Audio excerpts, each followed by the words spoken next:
अब हमारा टॉपिक है methods of polarisation of light, यानी लाइट को पोलराइज करने के कितने मेथड हैं, हम किस तरह से लाइट को पोलराइज कर सकते हैं। तो सबसे पहले हम बात करेंगे polarization by reflection of light, यानी लाइट के रिफ्लेक्शन से हम कैसे पोलराइज लाइट को हम प्राप्त कर सकते हैं। ठीक है, तो इसमें हम ब्रूस्टर्स लॉ की भी स्टडी करेंगे।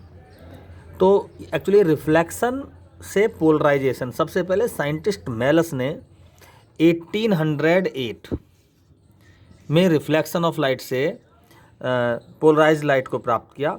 उन्होंने बताया कि जब लाइट यानी अनपोलराइज लाइट किसी ग्लास मीडियम पर इंसिडेंट होती है, जैसे ये एक ग्लास मीडियम है और इस पर अगर अनपोलराइज लाइट इंसिडेंट हो, तो उन्होंने देखा कि लाइट रिफ्लेक्ट भी होती है और साथ के साथ रिफ्रैक्ट भी होती है। ठीक है, ये इस तरह से लाइट, ये इसके ऊपर एयर है और नीचे ग्लास मीडियम है।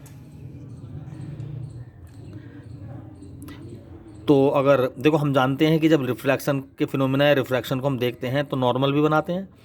तो ये हमने यहाँ एक नॉर्मल ड्रॉ कर लिया। तो ये है अनपोलराइज्ड लाइट, तो जिसमें ये है आपके अनपोलराइज में पैरेलल कंपोनेंट, और ये पॉइंट से दिखा रहे हैं हम परपेंडिकुलर कंपोनेंट्स। अनपोलराइज्ड लाइट के पैरेलल और परपेंडिकुलर कंपोनेंट्स हैं इसमें, इस तरह से।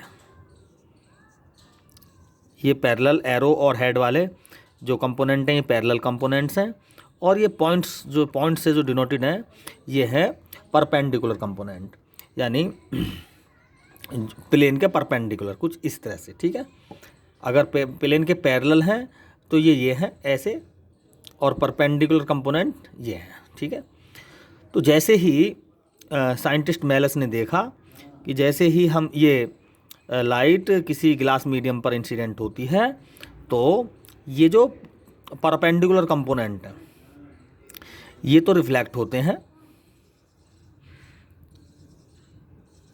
और जो पैरेलल कंपोनेंट्स हैं, तो जो कि अगर इसको समझें तो पैरेलल कंपोनेंट, देखो ये कंपोनेंट भी पैरेलल है, ये कंपोनेंट भी पैरेलल है, ऐसे, यानी प्लेन के जितने भी कंपोनेंट हैं ये इस टाइम ऐसे, ये सब पैरेलल कंपोनेंट होंगे, क्योंकि अनपोलर लाइट में चारों तरफ को वेक्टर होते हैं, और परपेंडिकुलर कंपोनेंट ये होगा।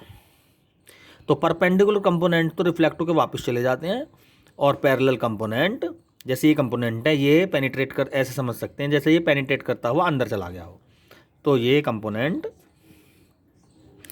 इजीली पैरेलल, रिफ्रैक्ट रे में पैरेलल कंपोनेंट और रिफ्लेक्टेड रे में परपेंडिकुलर कंपोनेंट्स रिफ्लेक्ट होते हैं। उन्होंने देखा कि इनमें परपेंडिकुलर कंपोनेंट के साथ साथ कुछ पैरेलल कंपोनेंट भी मिलते हैं, यानी बहुत कम कंपोनेंट मिलते हैं। तो ये होगी हमारी partially polarised light, partially polarised light. ठीक, अब उन्होंने देखा कि भाई अगर इस एंगल को हम थोड़ा सा बढ़ा दें, है ना, थोड़ा सा हम अगर बढ़ा दें, तो देखो इस तरह से बढ़ाएंगे तो लाइट भी, इंसिडेंट रे भी, रिफ्लेक्टेड रे थोड़ी सी बढ़ेगी ऐसे। तो यहाँ पे देखा तो नॉर्मल कंपोनेंट तो हैं, लेकिन पैरेलल कंपोनेंट्स थोड़े कम हो गए, लेकिन अभी भी हैं ऑलरेडी। अब इन्होंने थोड़ा सा एक्सपेरिमेंट में अपना और देखा, इसको और बढ़ाया थोड़ा इंसिडेंट रे को, यानी पैरेलल कंपोनेंट और परपेंडिकुलर कंपोनेंट इस तरह से आ ही रहे हैं। तो इस एंगल पे उन्होंने देखा कि रिफ्लेक्शन, एंगल ऑफ रिफ्लेक्शन और बढ़ गया। तो इस कंडीशन में उन्होंने देखा कि सभी कंपोनेंट्स परपेंडिकुलर कंपोनेंट हैं, यहाँ पर कोई भी वैसा कंपोनेंट नहीं है कि जिसमें पैरेलल कंपोनेंट्स नहीं है, all components are perpendicular in this reflected rays. ठीक है, इसका मतलब ये प्योर पोलराइज्ड होगी, है ना, प्योर पोलराइज्ड लाइट हुई। अब उन्होंने एक काम और किया, इस एंगल को थोड़ा सा और बढ़ा के देखा। जब इन्होंने इस एंगल को और बढ़ाया तो एंगल ऑफ रिफ्लेक्शन और बढ़ गया। तो उन्होंने देखा कि यहाँ पर परपेंडिकुलर कंपोनेंट के साथ साथ फिर पैरेलल कंपोनेंट मिलने लगे। इसका मतलब ये हुआ कि भाई एक फिक्स इंसिडेंट एंगल पर ही, है ना, एक फिक्स इंसिडेंट एंगल पर ही हमें पोलराइज्ड कंपोनेंट्स मिलते हैं लाइट के, यानी पोलराइज्ड लाइट। यानी देखो ये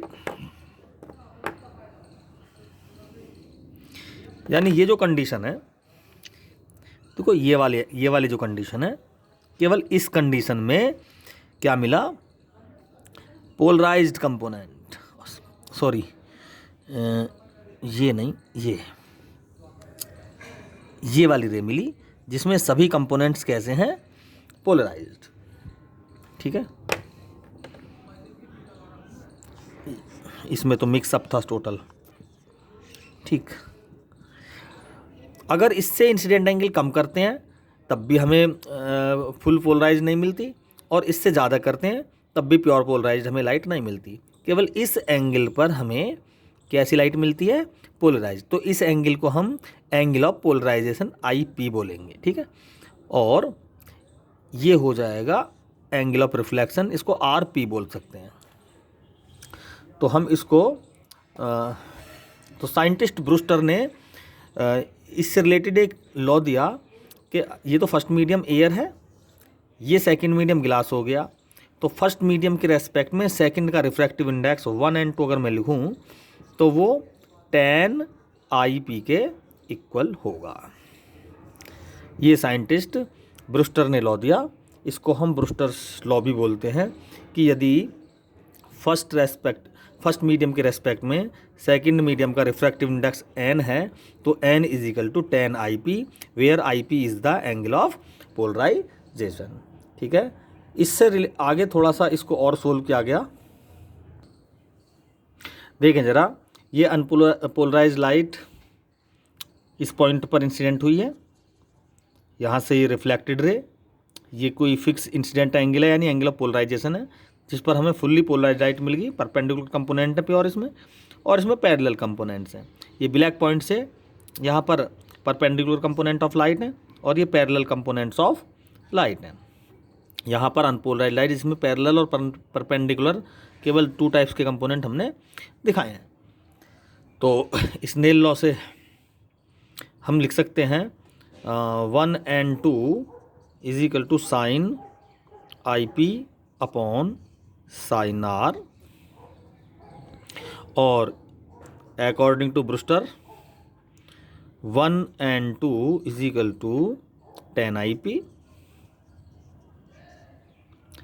1 and 2 = sin IP upon cos IP। First equation ये हो गई, सेकंड ये हो गई, दोनों को बराबर कर दें तो sin IP से sin IP कैंसिल, तो 1/sin R 1/cos IP, क्योंकि sin IP यहाँ भी है और यहाँ पर भी कैंसिल हो गए, 1 बचा, और इसको हम लिख सकते हैं sin R cos IP